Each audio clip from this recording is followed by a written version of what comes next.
Good PM po, shout out po kay Boss Dalisay Timbang from Balanga, Bataan. Order ni Boss ay yung tapakan sa gilid. Pambarako din po yan. Yan, mula harap hanggang likod na po yan para may tapakan yung inyong pasahero sa likod kung namamasada po kayo. At yan, meron ding cover para protection sa inyong paa. Yan, plug and play po yan.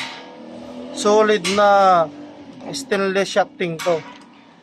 Bali tatlo yung bracket niya. Ito at yung sa gitna, tapos sa harap.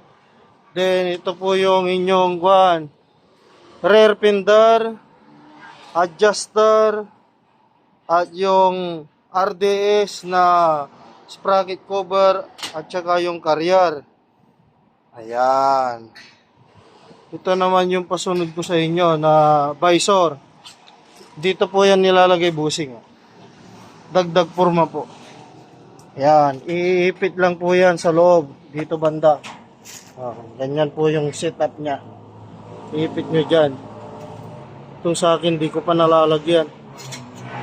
Sobrang busy pa. Yan, at yung sa guard cover dito, mula hanggang doon. Yung sa akin, na nakasalpag dyan, nung naubusan ako ng stock, share ko lang din po sa inyo, binili ng customer, hindi ako nakatanggi.